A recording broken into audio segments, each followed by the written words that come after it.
Zechariah 13. And we will begin reading in verse 7. The Bible says, "Awake, O sword, against my shepherd, and against the man that is my fellow, saith the Lord of hosts. Smite the shepherd, and the sheep shall be scattered, and I will turn mine hand upon the little ones. And it shall come to pass, that in all the land, saith the Lord, two parts therein shall be cut off and die, but the third shall be left therein. And I will bring the third part through the fire, and will refine them as silver is refined, and will try them as gold is tried. They shall call on my name, and I will hear them. I will say, It is my people. And they shall say, The Lord is my God." So ito po ay pag tiningnan natin yung chapter 13 ng Zechariah, makikita natin that this is about the house of David. There shall be a fountain, and it shall come to pass in that day, the Lord of hosts.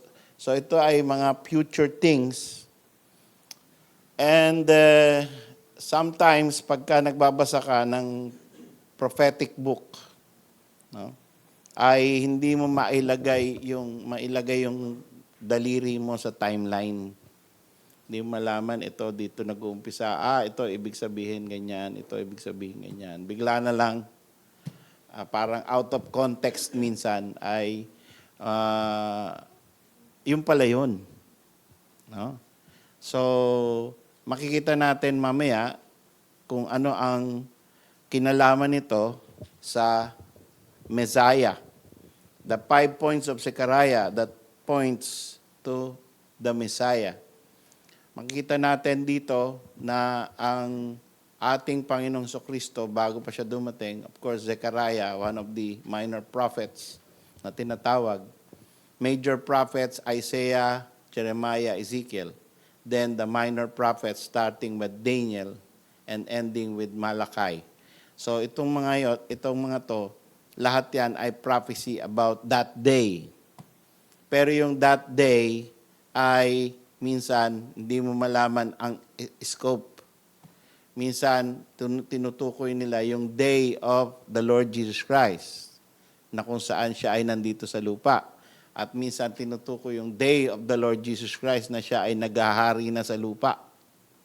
Kaya yung mga nag-aaral ng scripture during the time of the Lord ay ina-expect nila na pag dumating yung Messiah, magkakaroon na ng pagbabago sa buong mundo dahil siya na yung magro-rule. Siya na yung maghahari. So, hindi nila ina-expect na meron pa palang intermediate before that reign of Christ na suffering Messiah. Period. No? Isang period on earth na kung saan bago siya mag-rule ay meron munang suffering. And this is, pag tiningnan natin sa mga rabbi, but I am not really into those things. Merong mga scholar na, mga theologian na tinitingnan nila yung, ano ba yung sinabi ng mga rabbis tungkol sa verse na ito. Kasi, tingnan nyo, Zechariah 13:7, "Awake, O sword." Ibig sabihin na merong espada na parang ginigising. Merong isang instrument of death na ginigising ng Lord of Hosts. Lord of Hosts ang nagsasalita na, "Awake, O sword, against my shepherd." So, ginigising niya ang instrument of death at ang kalaban niya ay yung kanyang pinakamamahal na shepherd. So parang, wow, paano? Bakit ganun? No? Yung shepherd ay na supposed to be ay mahal ng Lord. Yun ang kanyang paparusahan. "Awake, O sword, against my shepherd." So, Messiah, alam natin that He is a shepherd. He is the chief shepherd. He is the owner is the Lord, God, the Father, and He is the good shepherd. In-identify ng Panginoon ng sarili niya, I am the good shepherd. Kaya, wala nang iba na tinutukoy si Zechariah dito, kundi ang Panginoong Jesucristo. Pag sinabing shepherd. At pag-iisipan mo, no, pagka nagbabasa ka niya, kaya ako konti ang nag-e-enjoy magbasa ng mga prophets yung mga minor prophets. We just skim, dire-diretso nating binabasa. Kasi parang hindi mo makuha Ang hirap kuhain. No? Hindi kagaya sa epistles na alam mo, straightforward. Di ba? Timothy, rebuke, exhort, reprove with all long suffering and doctrine. So, naintindihan mo agad yun. No? I suffer not a woman to teach, nor to usurp authority over a man. Oh, ang linaw. Sa prophets, awake, O sword. Ba't ginigising yung espada? Di ba? Ang hirap. Ang hirap. Kumbaga, doon nga sa simpleng epistles to Corinth and Ephesians, nosebleed ka na, dito, hindi lang nosebleed, brain bleed dito. No? Talagang bawat salita, magle-labor ka, anong ibig sabihin. At very dangerous para sa isang novice preacher, at kahit sa akin, na magbe-venture into this kind of text. Kasi mamaya hindi mo mabigyan ng justice, o baka maligaw ka, baka hindi mo ma-explain ng tama, o baka in-explain mo tama, akala mo tama, yung pala mali. Kaya ang tagal pag-aaralan. Hindi pwedeng yung binuksan mo lang, sige, ito ipipreach ko mamaya. Ngayon ko lang aaralin. Hindi pwede. So, awake, O sword, against my shepherd. The shepherd is the good shepherd, the Lord Jesus Christ. And against the man that is my fellow. So, ina-identify dito na ang Messiah ay hindi lamang my shepherd, kundi my fellow. That's the second point. Ano ngayon ang ibig sabihin ng my fellow? Now, pagka sa academe, sinabi, he is a fellow in Harvard, ibig sabihin, isa siya sa mga professor, isa siya sa mga distinguished teachers. A fellow. Tama ba yun? No? Isa sa mga recognized na kalinya ng mga the best of the best. Ganon din naman sa atin, fellow men. Ano yung sabihin ng fellow men? Hindi pwedeng merong, kumbaga kahit yan ay itim, puti, dilaw, kayo manggi, fellow men yan. Kapwa-tao sa Tagalog. Hindi pwedeng sabihin mo, mas mababang uri ka ng tao kasi nog-nog ka. No? Nung elementary kami, pag may kaklase kaming nog-nog, kawawa. No? Tapos, kapag may kaklase naman kaming anak-araw, kawawa din. Alam niyo yung anak-araw? Sobrang puti naman nun. No? Albino. Kawawa din. No? Parang weird. Parang freak. No? So, yan ay fellow men.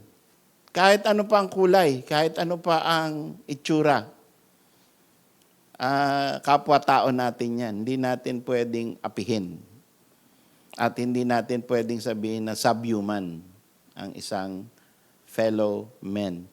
Pero ang nagsasalita dito ay ang Panginoong Diyos, the Lord of hosts. At tinatawag niya ang Christ, ang future, that who will appear in the future, the Messiah, His shepherd, as His fellow. So isipin niyo, no? Equal ko. Ka-level ko. My fellow. Kumbaga, my fellow God. Kumbaga lang, pero hindi yun yung term na ginamit. Pero ka-level. Fellow man, fellow men, ka-level, kapareho lang tayo. Tao tayo pare-pareho. Hindi pwedeng mas mababa ka. Pare-pareho tayong tao, may karapatan as a human being. Pero pag ang Diyos ang nagsabi, the Lord of hosts, my fellow, ba? Ibig sabihin, sa panahon pa lang ng Zechariah, sa panahon pa lang ng Old Testament, ay meron ng tinuturong concept of a triune God. Not just a monotheistic. No? Tayo ay monotheist, pero hindi tayo Unitarian. Tandaan natin yung mga terms na yan. Tayo ay monotheist. Yung Islam, monotheist. Yung Iglesia, monotheist. Yung Roman Catholics, monotheist. Ang Baptist, monotheist. Ibig sabihin, isa lang ang Diyos. Pero, ang Islam, Unitarian. Tayo, Trinitarian. So, anong kaibahan? We consider that God, the one true God, has 3 persons. While they have 1 person in 1 God. Closed ang mind nila sa ganon. So, paano mo ipapaliwanag ngayon to kung ikaw ay Unitarian? Na the Lord of hosts is saying, awake, O sword, against the man that is my fellow. Meron bang kakapantay ang Diyos? Meron bang ibang persona na sasabihin, fellow ko yan eh. Kapantay ko yan. Tapos, paano mo papaliwanag na yung Lord of Hosts ay nagsasabing, awake, O sword, against my fellow? It can only be explained by the suffering of Christ. And no other thing can explain this prophecy. What happened to the Lord Jesus Christ, described by Zechariah as my shepherd, according to the Lord of hosts, and my fellow, according to the Lord of hosts. The sword was awakened, and the sword there does not mean pinutulan siya ng ulo o hiniwa siya ng espada, kundi siya ay sinaktan, and the sword being the instrument of death. So yung nails in his hand, and the crucifixion, yun yung sword. Hindi literal sword. So nakikita nyo paano tayo binibigyan ng instruction ng Scripture. Paano natin dapat i-approach ang Scripture na the New Testament as the guide to understand the Old Testament. And there is no other way and to understand it. And you cannot really understand it, actually, if you do not have the Holy Spirit. You will reject all these explanations. You will not even be interested. If you don't have the Holy Spirit, you will not enjoy this kind of a message. It will not appeal to your flesh. No? But for those who have the Spirit of God, these are precious truths. These are like eating lechon or yung T-bone steak. No? Wow, ang sarap naman nun. Na ganong klase. Yung pala yun. No? Na mouth-watering truth. Kaya nga sabi ng minsan nire-represent ang Panginoon no? Go and taste and see and taste that the Lord is good. The beauty of His holiness. So, nakita nyo, no? Tayo, humahanga, yung mga lalaki, humahanga sa beauty. No? Si Louis, tinuturing niya na si Nena na ang pinakamagandang nilalang sa balat ng lupa. Tama ba yun? Oo, kita mo na. Sinasabi ko na nga ba eh. Oo. Pero, ini-invite tayo ng Scripture to have something higher in beauty. And that is the beauty of His holiness. No? And to taste the wonderful truths of God as better than necessary food. Kung tayo ay mahilig sa mga buffet at mga eat all you can, ay dapat i-appreciate natin ang salita ng Diyos as more tasty and more delicious.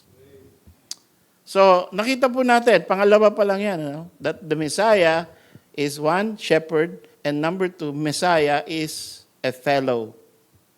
Then, Messiah as a shepherd, sinabi rito, smite the shepherd, and the sheep shall be scattered.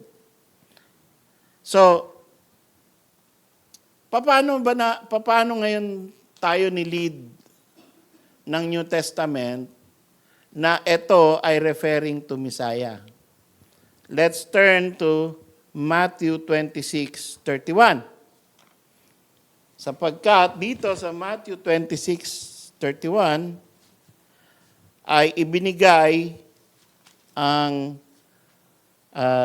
link para wala nang pagkakamali, para hindi na tayo magsabi ng nanguhula lang yung pastor na yan na yan ay ibig sabihin ng Messiah Dito wala nang doubt, no? Sa Matthew 26:31 ay sinabi, Then said Jesus unto them, All ye shall be offended because of me this night. For it is written, I will smite the shepherd, and the sheep of the flock shall be scattered abroad. Ano yung kino-quote ng Panginoong Hesus dito? Itong Zechariah chapter 13 na sinasabi, smite the shepherd. Nung sinabi niya, it is written, smite the shepherd. No? Pag tinignan mo yung Zechariah 13, wala naman ditong sinasabi na somebody will come who will be crucified and his name is Jesus. And once he is crucified, that is the fulfillment of this prophecy, smite the shepherd. Walang ganun Hindi ganun kalinaw Pero kinote ng Panginoon. Yan yun. Ako yan. Nung binigkas isinulat yan ni Zechariah, no? Galing sa banal na Espiritu, he was describing what will happen to me and to my disciples. That when I am smitten, ano naman yung smite? Di ba yung smite yung parang sinampal, no? Sinuntok. Pero dito, smite the shepherd means pinatay. So pagka ginalaw mo, sinaktan mo yung shepherd, anong mangyayari? The sheep shall be scattered. Ano nangyari kila Peter? Nagkalat sila. Walang natirang katabi ng Panginoon. Of course, si John was in the foot of the cross with Mary. No? Kaya, masasabi natin na naging exceptional si John. At hindi siya inaaresto kahit identified siya.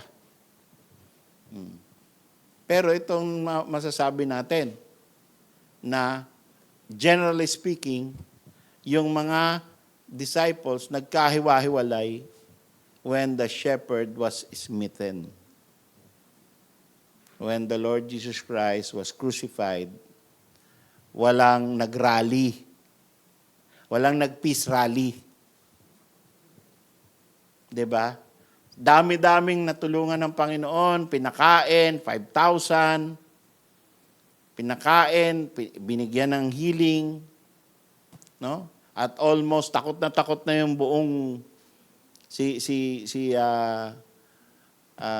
Herod at saka yung si Caiaphas, no? Sa sobrang dami ng tao na sumusunod kay Jesus. At lalo na yung triumphal entry niya, no? Na sinabi, Hosanna to the Son of David. No? Sabi, Panginoon, ay Master, tigil mo sila. Kasi sinasabi nila, ikaw yung Son of David. Pagka pinigil ko sila, the stones will cry out. Gusto mo ba makakita ng batong humihiyaw? Baka mahimatay ka. Kaya mabuti pa, tao humihiyaw. Okay? So, dami-daming tao, noong pinako siya sa krus, 0. Ang nagsabing, bakit niyo ginawa yan? Kilala ko yan, matino yan. Walang ganun. Walang nag-defend. Ang pinakamalakas na sigaw, crucify him. Walang nag-oppose na boses. So, smite the shepherd and the sheep shall be scattered. That's number 3. Messiah is a shepherd, Messiah is the fellow, and Messiah as a shepherd will be smitten and the sheep will be scattered. Therefore, Jesus is claiming that he is the one who is being referred to by Zechariah. Number 4, Messiah's little ones shall be affected by God's mighty hand. Intentionally ito. No? Na ang sabi ng Lord of Hosts, I will turn mine hand upon the little ones. No, sinabi sa atin ng Panginoon, ingatan niyo yung little ones. Pagka kayo ay naka-offend ng my little ones, mas mabuti pa, hindi na kayo pinanganak. Mas mabuti pa, kayo ay lagay ang isang mabigat na bato at itapon sa malalim na dagat. Mas mabuti pa yan kesa sa maka-offend kayo ng aking little ones. Pero anong sinasabi ng Panginoon dito? I will turn mine hand upon the little ones. So ang Panginoon claims sovereignty over all things. No? Ang killing of people, masama para sa atin. Pero sa Panginoon Diyos, hindi. He can kill and He can make alive. Burning of houses, masama yan pag tayo nag-initiate. Pero ang Panginoon, He can burn a whole nation. He can flood the whole earth, and He will not be guilty of any wickedness or sin. No? So, lahat ng command ng Panginoon, He is higher than the law. Kaya, iba ang yung little ones. I will turn my hand against the little ones. He can do that. But we cannot do that. We should not do that. Oh. So, naintindihan natin yan. And Messiah's little ones shall be affected. This is by prophecy. At ano nangyari? When the Messiah was cut off, when Messiah was crucified, All of them were scattered. He rose again from the dead. There were churches all over. But what happened to these churches? They were persecuted. They were fed to the lions. They were ostracized. Lahat ng mga pag-uusig ay ginawa laban sa mga tagasunod ng Panginoon. Lalo na po yung mga Jew. Sila ay nagsikalat. Noong 70 AD, walang natira sa kanila in the land of Palestine or in the land of Israel. Yung Palestine, yan ay term na ginamit ng Rome para hindi na ma-identify na Israel. Ginawa nilang Palestine. So yung mga Israelites na nanatili doon sa Jerusalem, sa Judea, yun yung mga naunang Palestinian. Mga Hudyo rin yun. No? So, for so many years, after the Messiah was smitten, and the little ones were hurt, nagkaroon ng 3 parts. 2 parts therein shall be cut off and die. Ang daming namatay na mga Jew, na mga mananampalataya. Pero may nanatili, may natira. The part of them, the 3rd part, shall be left therein, and I will bring the 3rd part through the fire. So kahit sila ay nag-survive, hindi ibig sabihin they survive na peace and quiet na. Because God is not finished judging the nation of Israel. Kaya sabi niya, I will refine them as silver is refined, and will try them as gold is tried. At hanggang ngayon, nakikita natin ang suffering ng mga Jews. No? Talaga hindi titigil yan eh.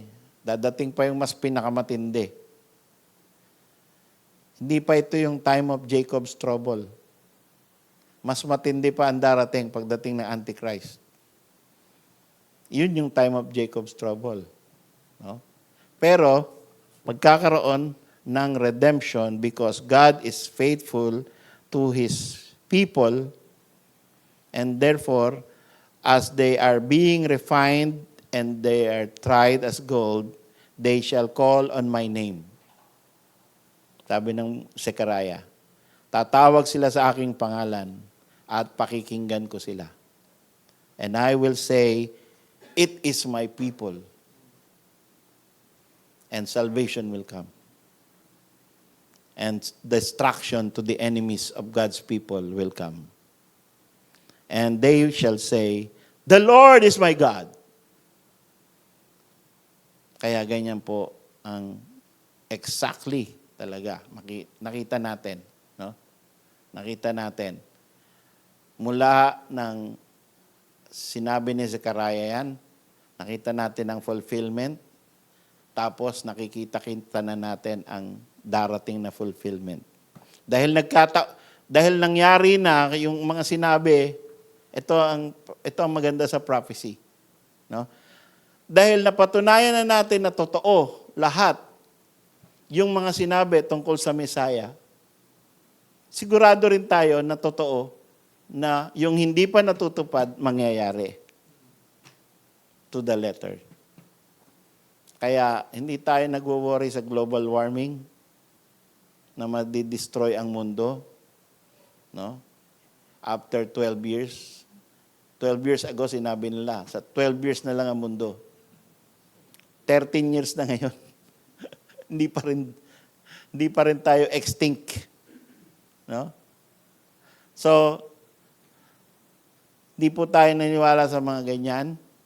We know that the judgment is coming, but it is not according to the world's understanding of judgment. The judgment to come is more severe. And we will be saved from the wrath of God. Yun ang maganda, yun ang importante. Na tayo, dahil tayo ay God's people, we are saved from God's wrath. Meron tayong unseen hand na babalot sa atin. so that we will not be judged with the world. Purihin ang Panginoong Diyos.